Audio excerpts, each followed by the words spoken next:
Okay, Alexander, we have got a very terrible situation, a state of emergency in Ethiopia. At least the U.S. Embassy is, the U.S. State Department is calling it a state of emergency. They're evacuating staff. They're telling any other Americans in Ethiopia to get out. What's going on? Well, it looks like the capital of Ethiopia is not under siege, but may begin to to be attacked by the Tigray rebels. So the siege may be coming. Once again, the information is a bit spotty. I've heard different reports that the Tigray rebels are in position to start advancing towards the capital. I've heard other reports saying they're not in position, but we do have government statements from the Ethiopian government saying that they're hunkering down and getting ready to defend their capital, and they're actually urging citizens to start defending their neighborhoods. So, I mean, it looks like we are coming to a very terrible situation in Ethiopia, in the capital, Addis Ababa, and a full-out war is breaking out there. What do you make of this situation, Alexander? The Tigray rebels really have advanced Yeah, quite a lot since this conflict broke out. absolutely. I mean, this has been a conflict which, as I said, it began with a power struggle between the Ethiopian government, or at least the people who make up the Ethiopian government today, and the supporters of the previous Ethiopian leadership who came from Tigray. It started as a power struggle. It escalated into a war. It involved the Ethiopian government sending the Ethiopian army into Tigray, the Ethiopian army being comprehensively defeated in Tigray by the Tigrayan rebels. The Tigrayan rebels advancing. Then we got reports in September that the Ethiopians had mounted a counterattack and driven the Tigrayans back, but it's now looking as if that was only a brief interlude, and now the Tigrayans appear to be closing on Addis Ababa. Now, I have to say, when they are getting that close to the city, and when the government is making all these strong statements about how they're going to defend the capital, and when the Americans are closing down their embassy and preparing to leave, all of that taken together strongly suggests to me that the situation is now critical, and that there is a high possibility, a probability perhaps, that Addis Ababa over the next couple of days is going to fall. It looks as if the Ethiopian military is disintegrating. Now, this is unexpected. It's happened incredibly fast. And of course, it begs the question about what will now happen to the country as a whole, because Ethiopia is a mixture of different ethnicities, cultures, religions. There are certain things that bind it together. There is the Ethiopian church, which has played a big role in sort of holding Ethiopia together. It's had a very, very long history, but it's nonetheless a very vociferous state. It struggled to develop a unified identity ever since the emperor was driven from power in the revolution of 1974. And it seems to me, and we say this straightforwardly, if the Tigrayans capture Addis Ababa, they may think that they're going to take over the country as they did before, but there's at least a possibility that the whole country could collapse and we could start to see the various regions and provinces go their separate ways. And that, of course, would be a disaster, because when a country disintegrates in that kind of way, all kinds of humanitarian crises and problems start to escalate, but it would also create a geopolitical vacuum in a critical region in Africa. Yeah. So the fighting was concentrated in the northern Tigray region up until recently, up until a few weeks ago. The Tigray's People Liberation Front, the TPLF, captured the key towns of Desi and Kombolcha. They captured those towns this week. Those towns are 250 miles from the capital, and the fighters have been reportedly making a rapid advance southwards towards the capital city of Ethiopia. Alexander, we have rebel commanders claiming to have forces positioned a mere 15 miles from the center of Addis Ababa, but it has not been confirmed on the ground yet. This is via a CNN report. It hasn't been confirmed, but you are getting some reports. 15 miles from the capital. A quote from the Justice Minister, Gideon Timotheus, on Tuesday, quote, "Our country is facing a grave danger to its existence, sovereignty, and unity, and we can't dispel this danger through the usual law enforcement systems and procedures." They have announced, the government has announced a 6-month state of emergency, which is in essence just martial law.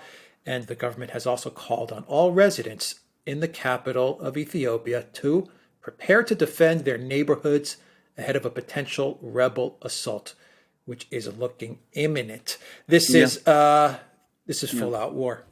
Well, it's full out. It's full out. Well, now the question is, will the government hold? Will Addis Ababa resist? Now, as I understand it, Addis Ababa is a city in the Amhara region of Ethiopia, one which is generally hostile to Tigray, and it could very well be that there will be a lot of support for the government in Addis Ababa, and that will be enough to keep the to drive the Tigrayans back. But of course, it could be otherwise. It could be that with the Tigrayans having the momentum behind them, having reached so close to the capital itself, it could be that they are now in a position to roll in and that opposition will disintegrate. The point is, we haven't had it confirmed that the Tigrayans are that close to Addis Ababa, but the language that you've just said, the Justice Minister's language, is only explicable if the Tigrayans are indeed at the gates of the capital. So it begs the question, is the government's position solid enough in Addis Ababa? Is the military or the militias or whatever it is in Addis Ababa strong enough to resist what looks like a coming assault? Because it may be that the Tigrayan troops, the rebels, the rebel fighters, it may be that there are not that many of them, but if they have momentum of their side and it looks like they're going to win, well, we just saw in Afghanistan how a small group, relatively small group of determined fighters are able to take a capital despite the fact that the army, the conventional army that's supposed to be defending the capital, greatly outnumbers them. But if the army doesn't have that degree of morale and that sense of purpose and that discipline and that confidence and belief in victory, then of course it can fail. I wonder how Egypt is looking at all of this, because there was a lot of tensions between Ethiopia and Egypt with regard to the Nile River and the water supplies.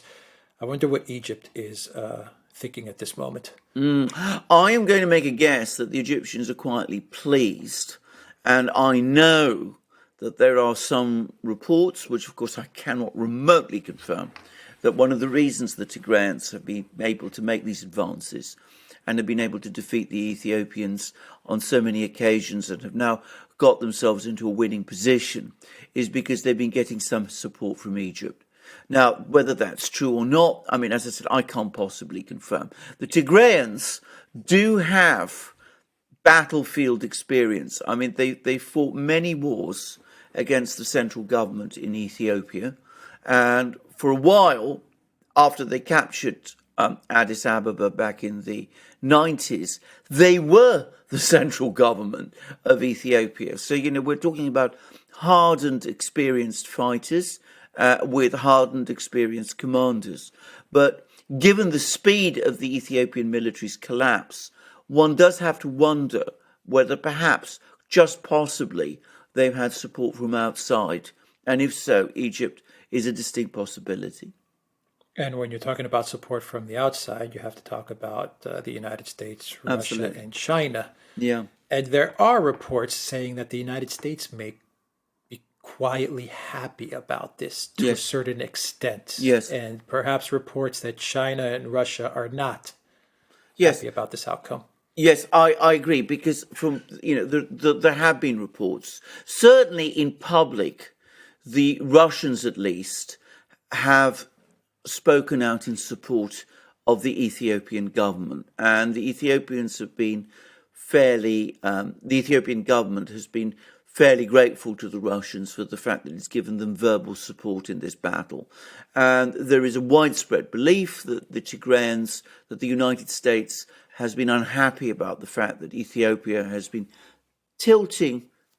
I mean, it's only tilting, it's not decisively siding, but has been tilting towards the Eurasian states, Russia and China, and accordingly that it too has been quietly supporting, or at least, if not actively supporting, at least sympathetic to the Tigrayans, whom it hopes to work with in order to keep Ethiopia on side. Because the danger is that it might not turn out like that. As I said at the start of the programme, there is a real possibility, and it was touched on by those comments by the Justice Minister, that if Addis Ababa falls, the whole country will collapse. I'm not saying that will definitely happen. It might not happen. I hope it doesn't. But it's a possibility. And it might be that there would be a power vacuum instead of a change of government. And that would not be good for the United States. Yeah, I think we're seeing, now that we are in a bipolar world, no doubt about that, I think we are seeing the battle for the hearts and minds of Africa, of the countries in Africa. It's all over the place. This is it. It's now come. It's begun. Absolutely, it's begun. It's in earnest. So we see the Russians involved in Mali and the Central African Republic. We see the Chinese in all sorts of places. The Congo and Angola and Nigeria. Nigeria. In Nigeria. Nigeria. We see the Russians working to try to establish a naval base in Sudan. We've seen coups in Sudan. I mean, it's starting to resemble, I have to say this, the previous period of superpower rivalry in Africa, which was in the 1960s and 1970s, when lots of events like this took place then. And it's beginning to repeat that pattern, only on a bigger scale, because back in the 1970s, the Russians weren't interested, the Soviets weren't really interested in economic investment in Africa. They were basically out for Africa because they wanted African votes in the General Assembly. I mean, that was really all it was about. But today, there is an extra dimension to this because it's also a battle for Africa's resources. So it's becoming a really troubling situation. But as you can see the power game, the game of the superpowers starting to play. All right, we'll continue to follow this story and see what happens as everything unfolds. Very tense, dangerous situation in Ethiopia. All right, the Duran.locals.com, Duran shop, 10% off. Use the code REALNEWS and Rumble, ODYSEE, BitChute, and Super Use while you'll find this video and many more videos on those new tech platforms. Take care.